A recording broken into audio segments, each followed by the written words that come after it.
देख रहे हैं उत्तर प्रदेश टाइम्स और मैं हूं आपके साथ स्वाति सिंह। बदलाव की यात्रा में बदलते उत्तर प्रदेश में पिछले 24 घंटे में क्या कुछ हुआ ये नजर डालते हैं। यूपी के मुख्यमंत्री योगी आदित्यनाथ की अध्यक्षता में हुई कैबिनेट बैठक में सरकारी माध्यमिक विद्यालयों के शिक्षकों के लिए ट्रांसफर नीति में बदलाव को मंजूरी मिली है। इस नई नीति के तहत अब शिक्षक केवल 3 साल के कार्यकाल के बाद ट्रांसफर के लिए आवेदन कर सकेंगे, जबकि पहले ये अवधि 5 साल की थी। ये बदलाव विशेष रूप से महिला शिक्षकों और दिव्यांग शिक्षकों के लिए लाभकारी होगा, जो अब अपने निवास स्थान के निकट समायोजित हो सकते हैं। इस नीति से सैकड़ों शिक्षकों को अपने परिवार के करीब रहने का मौका मिलेगा। साथ ही ये निर्णय राज्य में शिक्षा की गुणवत्ता में सुधार लाने में भी मदद करेगा, क्योंकि इससे शिक्षकों के कार्य और व्यक्तिगत जीवन में संतुलन आएगा। यह बदलाव आने वाले शैक्षणिक सत्र से प्रभावी होगा और सभी संबंधित विभागों को इस क्रियान्वयन के निर्देश दिए गए हैं। लखनऊ अयोध्या हाईवे पर वाहन चालकों के लिए टोल भुगतान प्रक्रिया में बड़ा बदलाव किया जा रहा है। अब टोल प्लाजा हटाकर जीपीएस आधारित टोल प्रणाली लागू की जाएगी, जिसमें चालक की यात्रा की दूरी के आधार पर ही टोल लिया जाएगा।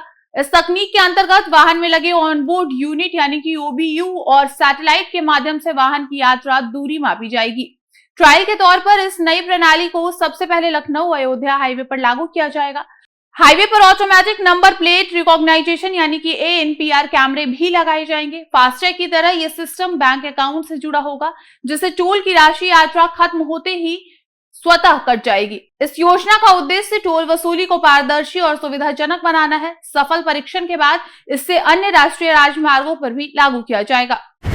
शिक्षा का अधिकार अधिनियम RTI के तहत वंचित बच्चों के निःशुल्क प्रवेश के लिए जल्द ही RTI पोर्टल खोला जाएगा। इस पोर्टल पर आवेदन की प्रक्रिया 1 दिसंबर से 19 दिसंबर तक चलेगी। जिन अभिभावकों के बच्चे निजी स्कूल में दाखिला लेना चाहते हैं, वे आवश्यक दस्तावेजों जैसे आय प्रमाण पत्र, जाति प्रमाण पत्र, निवास प्रमाण पत्र, जन्म प्रमाण पत्र और आधार कार्ड आदि के साथ आवेदन कर सकते हैं। लॉटरी प्रक्रिया के माध्यम से 24 दिसंबर को चयन किया जाएगा और 27 दिसंबर को विद्यालय आवंटन की प्रक्रिया भी पूरी की जाएगी।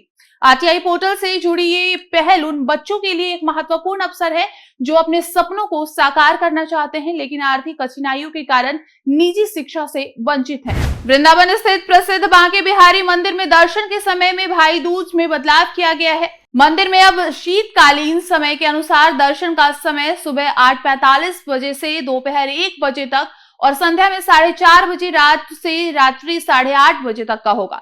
इस परिवर्तन के कारण भक्तों को दर्शन में आसानी होगी और मंदिर प्रबंधन को भी भीड़ प्रबंधन में मदद मिलेगी। भाई दूज के दिन मंदिर में श्रद्धालुओं की भारी भीड़ उमड़ी, जिनमें से कई भक्त ठाकुर जी की आरती में भी शामिल हुए।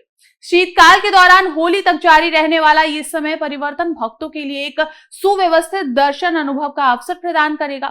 मथुरा और वृंदावन में भाई दूज का पर्व विशेष रूप से मनाया गया, जहां श्रद्धालुओं ने ठाकुर जी की पूजा अर्चना की।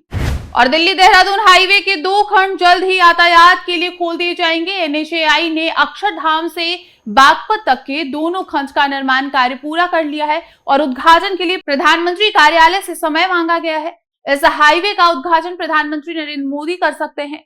हाईवे का दिल्ली में 17 किलोमीटर का हिस्सा एलिवेटेड है, जिसमें यात्रा का अनुभव और अधिक सुविधाजनक होगा। इस नए हाईवे के खुलने से दिल्ली से देहरादून की दूरी लगभग 69 किलोमीटर कम हो जाएगी और गाजियाबाद, मेरठ, सहारनपुर, बागपत और अन्य जिलों के यात्रियों को जाम में फंसे बिना यात्रा करने का मौका मिलेगा। NHAI अन्य खंडों के निर्माण कार्य भी तेजी से पूरा करने की योजना बना रहा है, ताकि भविष्य में सफर और भी सुगम हो सके। फिलहाल इस बुलेटिन में इतना ही। ऐसी और भी खबरों को देखने के लिए बने रहें हमारे साथ और देखते रहिए उत्तर प्रदेश टाइम्स। हम हैं देश के दिल, उत्तर प्रदेश की धड़कन, उत्तर प्रदेश टाइम्स।